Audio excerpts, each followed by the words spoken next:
How's Mick?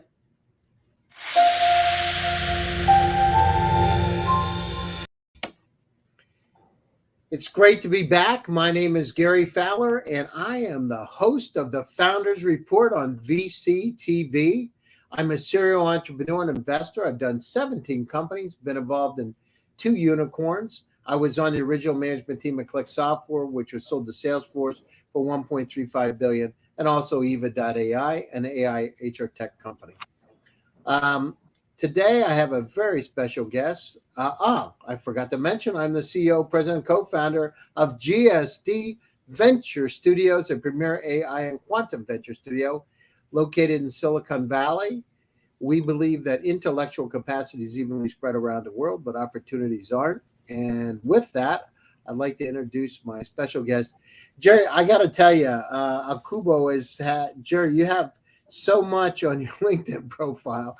I've never seen as much, but you've worked within the Interpol organization.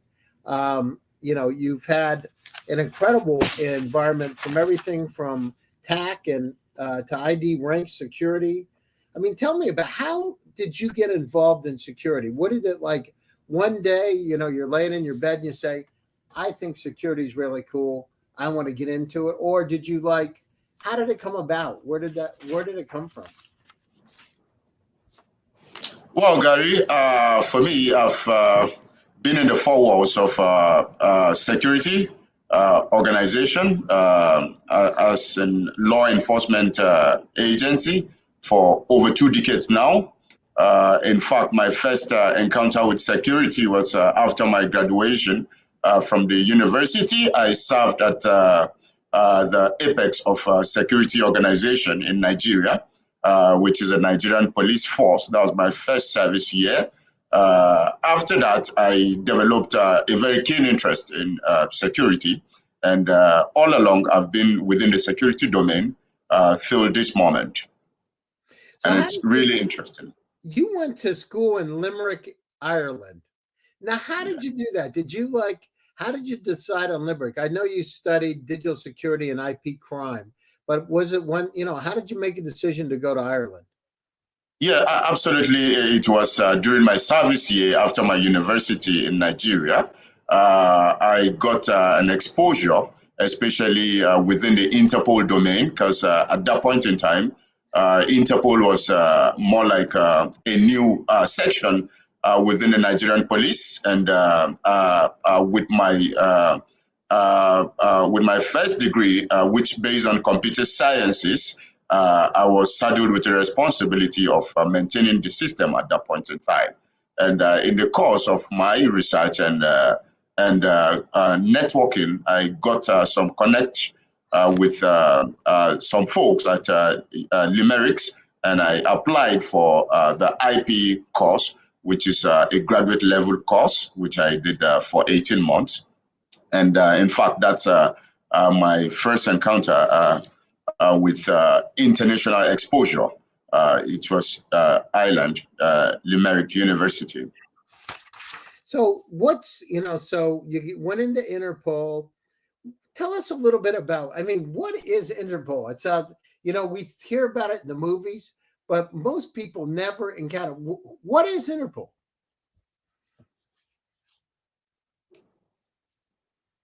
Can you hear me? No, please rephrase that question again, Gary.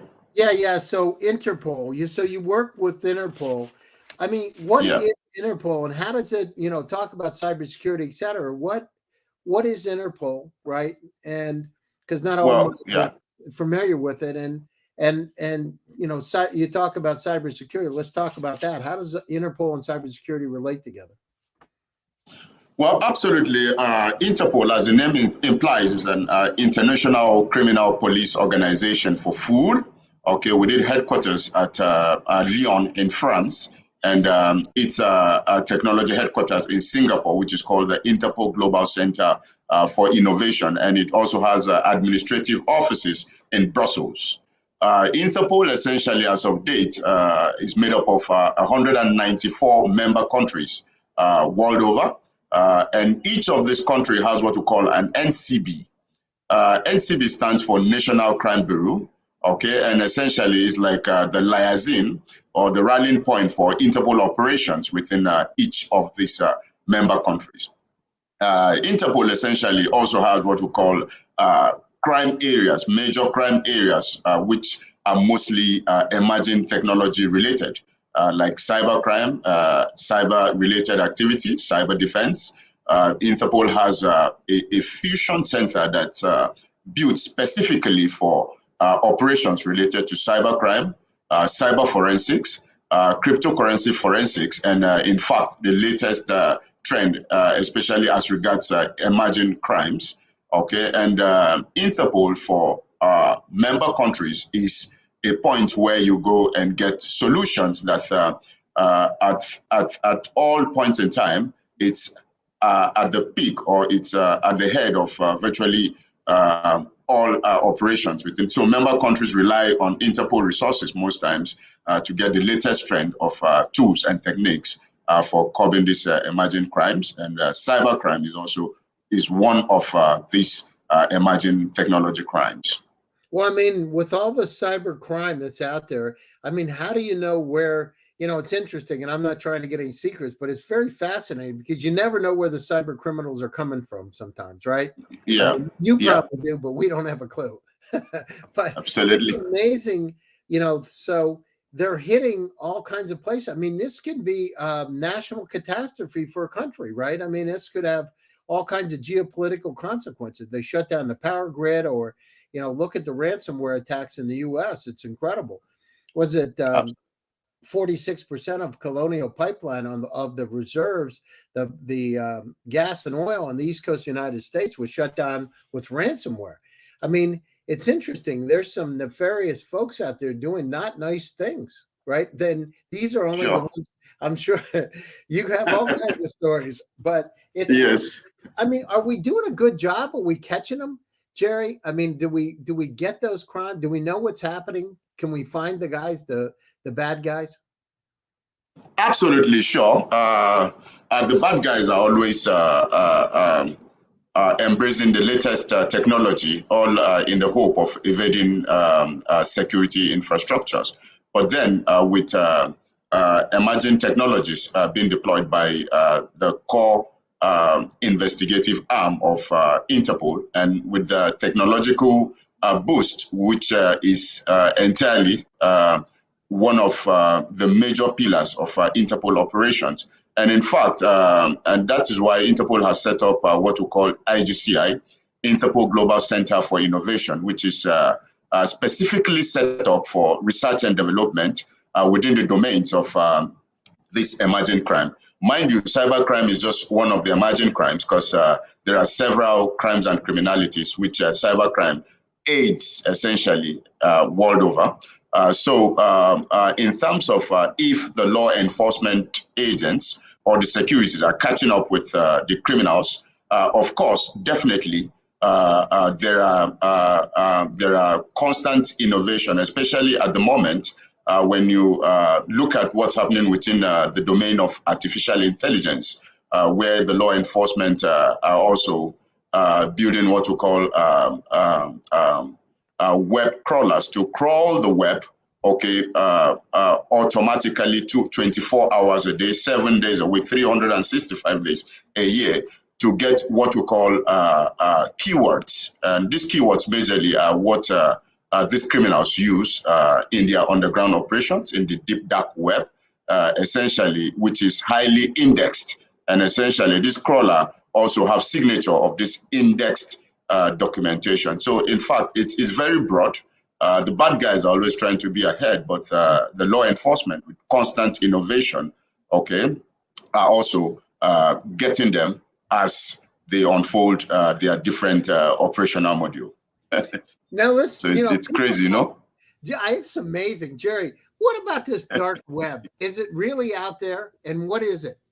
Because it's like the good and the bad. Is it there, and what is this place anyhow? Because I've never seen it. Yes, the dark web. Most of the times, 80% to 90% of the internet is unharnessed, is underutilized, as I speak to you, normal users, especially industrial users, organizational users, and day-to-day users only use about 10% of the internet. That is called the surface web. We have what we call the deep web, which is a level after the surface web, and we have the deep dark web. Okay, and this is where organized criminals also use to facilitate some of the heinous crimes. And that's why constantly the security agencies also have to build tools, okay, to make sure that this environment are fully manned at all points in time. Well, that's incredible. So they're in another web. So there's a deep web and there's a dark web below the deep web, or is it the same level as the deep web? Absolutely. So it's like an onion ball. You roll this out, then you get another one on the net, then you roll out. I got it. Wow. So, I don't want to know what goes on down there, but it's fascinating. You know what I mean? It's like going down a cave. Absolutely. And that's where the cyber criminals are. They're inside this dark web. Absolutely. They use this dark web for most of their nefarious operations to evade the checks. Wow. Well, I hope it's guys just like you that are in there trying to catch them. You know what I mean? I'm sure you are, right? Yeah. Who's doing what and nefarious. But it's got to be interesting. How can, if you have a cyber criminal, for instance, I know there's trafficking and everything else, but, cyber crime, how in the world can you tell where somebody's really coming from? You watch these Jason Bourne movies and you can't really tell where they are, right? Because they're masking it or they're setting up. Is it hard to tell where these bad guys are coming from or not? Can you tell?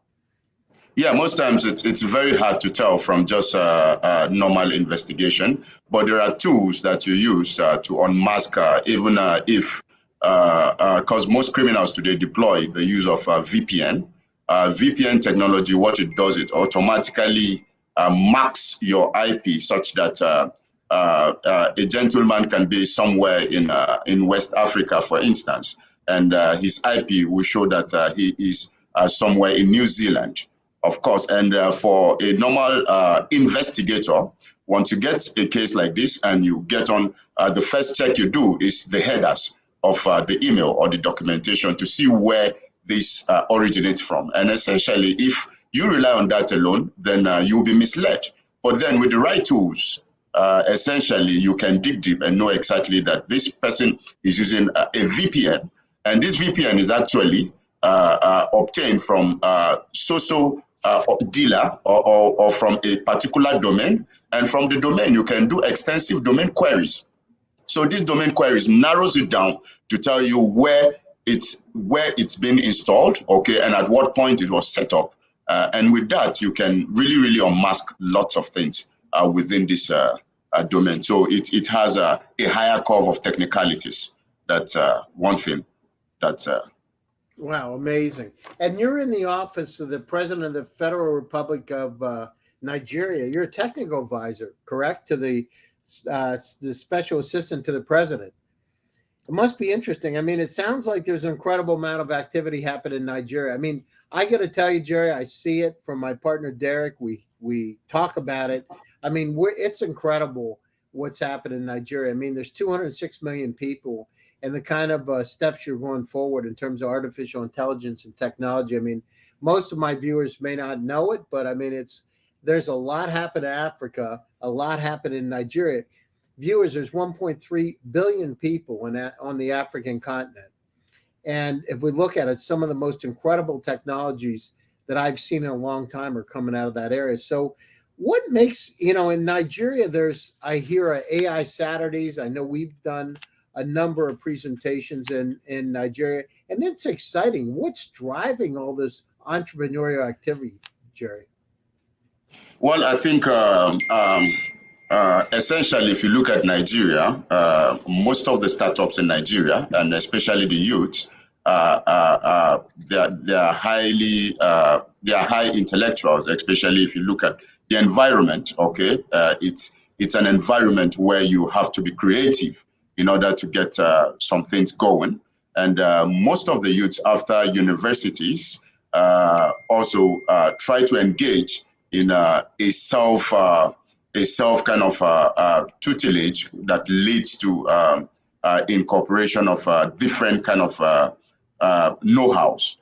For instance, if you look at what's happening within Nigeria specifically as of date, just like you said, there are different technological innovation within the fintech industries, within the space technology, even within the drone and counter drone, because in Nigeria recently, I think some few months back, we did a launcheon for a gentleman who was able to couple a fixed wing drone, okay, and did the test run, okay, for one of the institutions within Nigeria. So essentially, there are lots going on within the technological domain.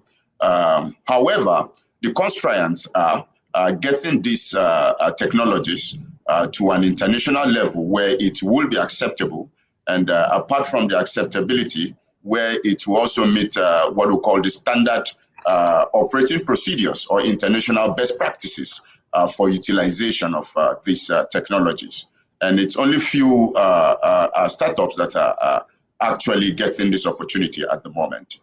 And I hope with the synergy ongoing at the moment, there will be opportunities for more of the African startups who have the capability and capacity, but don't have the connect to go global, to also be supported, especially within the domain of security in not just Nigeria, but Africa at large. Now, we're really excited. You know, it's my grandmother's from Africa, so my grandmother's North African, and so we Really? Yeah, North African. Wow. Yeah. So she, I remember when I grew up, she was speaking Arabic and Greek really? and everything else, and I, you know, she would speak to me, and I would I thought it was normal, you know what I mean? Oh, I would say things in Greek or Arabic or whatever, but yeah, my grandmother was actually from Egypt. She was from Alexandria, Egypt. That's where she was born. Anyhow, tell me a little bit. I mean, you've got a fascinating group called Technology Against Crime Africa, and which you're the president and CEO of. This NGO is just phenomenal, and I mean, you're really going gangbusters and doing incredible things, including raising a fund. Tell us a little bit about that, and you know, what your charter is, and where you see it going over the next couple of years. Well, thanks so very much. I think that's an important question. I like giving it a priority because for me, it's something that I've come to realize that it would essentially be one of the key organizations that will help in liberating the security sector, not just in Nigeria, but Africa at large. Technology Against Crime in Africa is a civil society organization, and we believe that with technologies, the security threats which at the moment we're encountering within the African region could be reduced to the barest minimum. TAC Africa was actually incorporated in 2016 in Nigeria, but it was actually founded in Lyon, France, at an international forum called Technology for a Safer World, where 100 plus countries were gathered to discuss a way forward for technology within their various domains or within their various countries. And that was where I got this ideation. And when I got to Nigeria, I had to put up a documentation to some colleagues and some subject matter experts, some academia within the technology domain in Africa. And I said, this dream, we had to see how we can actualize it. And essentially in 2016, it was fully registered and we started operations. In the course of our operations, we also realized that for us to operate, we need to carve a niche. And the niche area for technology is very broad, but we had to sectionalize it. So in this vein, we had to sectionalize it into 5 major pillars. One of the pillars and the major amongst these pillars is artificial intelligence and robotics. Then we have the drone and counter drone pillar. we have the cybersecurity and cyber defense. Then we also came up to set up the blockchain and crypto forensics pillar, which became one of the core pillars for our operation. Because even the website, at the moment, we are working with a company to set it up to a blockchain-enabled website platformation. And finally, we have the technology for social good. So essentially, these are the 5 pillars. And our aims and objective is to see how we can use this pillar to build capacity within security domain for the African sub-region. So these are the core operabilities for technology against crime at the moment. And just to give you an ideation on how we intend deploying this pillar, we also built what we call a volunteer management system. What the volunteer management system does, or what it is to do, which at the moment we are still building, which is blockchain enabled, is to serve as a reach to virtually all the public and the populace. Essentially, it's going to come as a mobile app and a web version, whereby if you can download this and you go to TAC website, what it asks you, are you a law enforcement agent? Are you a security agent? Okay, or are you a technology enthusiast? Are you a student? Then these are the pillars. What pillars do you want to major on? Then as a volunteer, you can choose one of the pillars. And once you choose this pillar, it also tells us what level of knowledge you have within this domain. Are you a starter? Are you intermediate or advanced? Essentially, with this information, we intend building our database to a level whereby we can have a considerable amount of volunteering and membership for the NGO, and we can also have auspices within the African region that will serve as a force, a volunteer force for evangelizing technology within the mainstream of the African region. So that's fantastic. And I know we announced, I announced with you, I guess a week or so ago, maybe 2 weeks ago, our partnership with the Venture Fund. And so can you tell the audience a little bit about it and this incredible opportunity that's out there and how this came about? Well, TAC Africa and GSD Studios,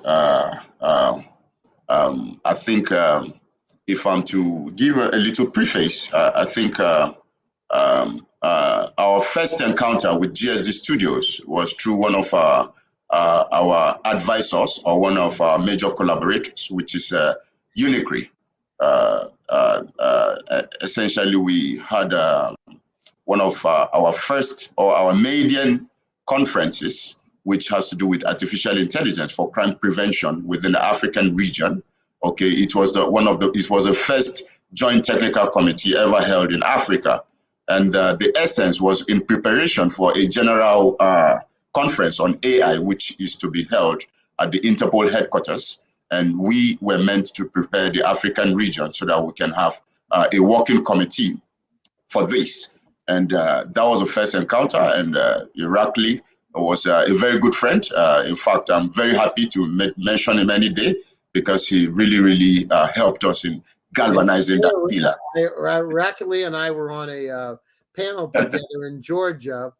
And then, oh, really? Yeah, so we were on a panel together, and that's how we met. I was, I had met him and was doing that to help out. I was on the AI panel with him. Oh, really? That's how we got together. But in fact, we just spoke at the United Nations. I spoke there like 4 weeks ago on artificial intelligence, computer vision as a tool to combat violent extremism and terrorism. I was on that panel.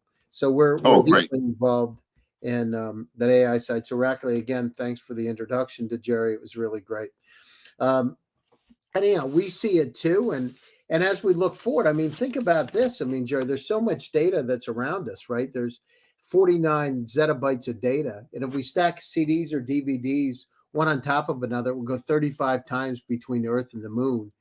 So we are inundated. We're in a state of infobesity. And so each one of us, and as you know, the criminals are getting more data to deal with, we're getting more data. And the key is to having these semi-supervised and unsupervised AI tools to be able to combat those particular situations. And I've written 161 articles in the last 18 months on AI and quantum computing. And think about quantum. That's another thing, Jerry. I don't know how much. Yeah, absolutely. But a quantum computer is 100 million times faster than a supercomputer. The fastest supercomputer today. What it means is it would take 10,000 years on a supercomputer. It takes 200 seconds on a quantum. Absolutely. Well, I mean, you talk about having to deal with the bad guys. We got to get some quantum computers out there to be able to help us, Absolutely. So if you look at it, what's the direction? I mean, so you're working on this fund to be able to work on areas like cybersecurity, defense, AI, robotics, drones, blockchain, etc. I mean, there's an incredible opportunity. Is it just in Nigeria, or are you going to expand outside to Africa? So are you looking for startups in just Nigeria or all around the region? Well, as the name implies, Technology Against Crime Africa is a continental NGO. It's not Nigeria-centric. Our goal is to make Africa great again. And knowing too well that Nigeria, it's one of the biggest countries in Africa, no doubt. It's like a starting point, but we also intend having what you call contact point or liaison office within all the African regions. I mean, the 56 countries of Africa. Well, that's incredible. I mean, this is a burgeoning opportunity. If you look at it, Absolutely. It's rising. There's 1.3 billion people, folks. 1.3 billion. It's a great opportunity. There's some of the, I early on with the Rackley's introduction and working with Nathaniel and some other folks that I've met in Nigeria, I understand there's incredible talent there. And I'm really, I'm not amazed. I'm just excited, I should say, because it's a great time. Same here. And, absolutely.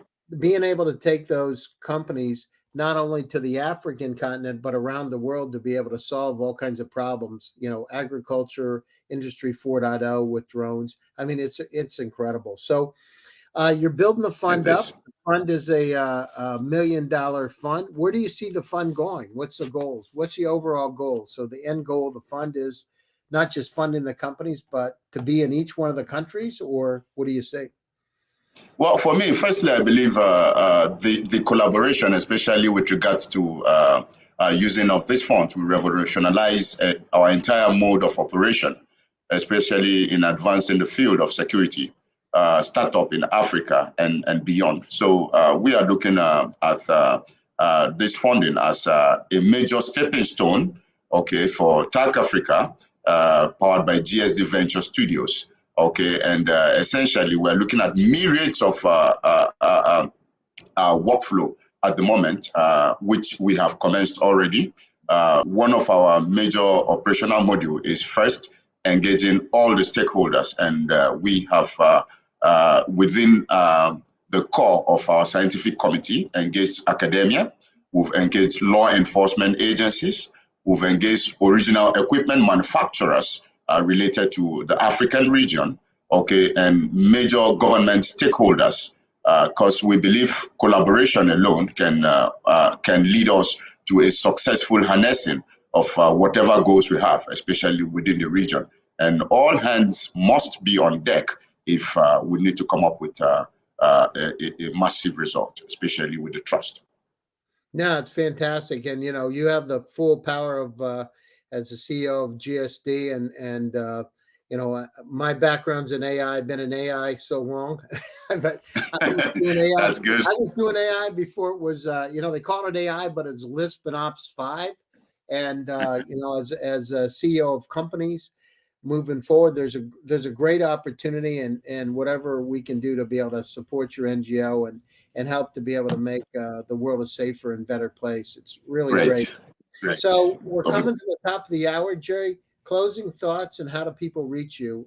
So I have a lot of my audience is in Africa, by the way. I'm sure there's some African startups that may be interested in contacting you. So whether they're drones or cybersecurity or robotics, how do they get a hold of you? And closing thoughts. Well, absolutely. our closing thought is this.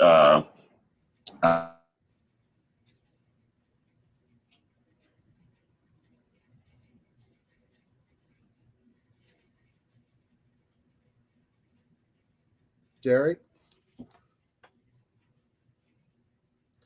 Well, I think we've lost Jerry for the moment. Anyhow, this is Gary Fowler, and we got to the end of it. I would like to say thanks so much, Jerry, for attending TAC Africa and all the incredible opportunities that are on the African continent in the 56 countries are really, truly exciting. I'm excited to see the progress that's being made and whatever we can do to support it. Here, I'd like to thank the entire team at VCTV for making the Founders Report happen, Hasmek and all the VCTV team. My name is Gary Fowler, and I'm your host. I will be back again in 2 weeks for another exciting edition of the Founders Report with Gary Fowler. Stay tuned, stay happy, and stay healthy. See you soon. Take care of yourselves. Bye-bye.